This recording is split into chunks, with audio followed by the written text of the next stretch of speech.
Long before Rolls-Royce, Bentley, Porsche, Maserati, Aston Martin and the rest had even dreamt of building their own high-end SUVs, one supercar manufacturer was actually doing it. It all started way back in 1977 when Lamborghini revealed the Cheetah, a utilitarian off-roader designed specifically for military use. Then, in 1981, Lamborghini showed off the LM001 prototype, and that, by 1986, had evolved into the original super SUV, the LM002. It's the Rambo Lambo. Oh yes it is.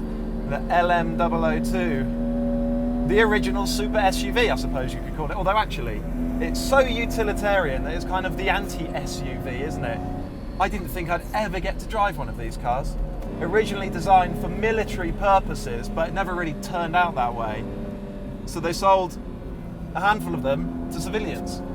It weighs about 2.7 tons, so around 500 kilos more than the Urus, and it's got a 5.2 litre V12 with about 450 horsepower, borrowed from the Countach. If you're going to borrow a V12, you might as well borrow it from a Countach. 0 to 60 in about 8 seconds, which, to be fair, is pretty good for something this heavy. And can we just address one thing, please? Where's the rest of it? In my head, the LM was a huge truck-like thing. It was something like a Hummer. Enormous in my head, but really, it's quite compact. It's not big at all. The LM002 now has a spiritual successor, the Urus.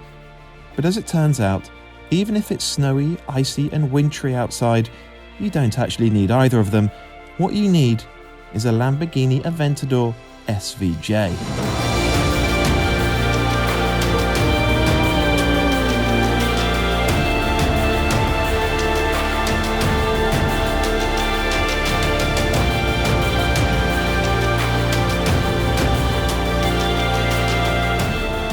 I've been thinking, but so far I've come up with nothing that I'd rather be doing right now than driving an Aventador SVJ on snow and ice.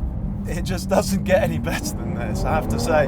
This is Lamborghini's Winter Driving Academy, and we're in the Italian Alps on this purpose-built track, snow and ice, skidding about in Lamborghinis. Driving on a low-grip surface like this is it's brilliant fun because the car's just constantly moving around beneath you, and B, you learn so much. You just learn tons about car control. The key to being in control and being quick around an ice circuit like this in a crazy powerful supercar like this is, well, smoothness, control, but also using the weight transfer. That's what it's all about. Use the weight transfer to keep the car pointing where you want it to go. So, in this corner, you use the pendulum effect. There you go. So you set the car up kind of halfway through the previous corner, so that by the time you reach the corner entry, the car is drifting into the corner exactly the way you want it to. And you also use the throttle, like there, you use the throttle to manipulate the weight transfer. So coming off the throttle allows the front end to tuck in and the tail to come back around the other way. And it's just superb.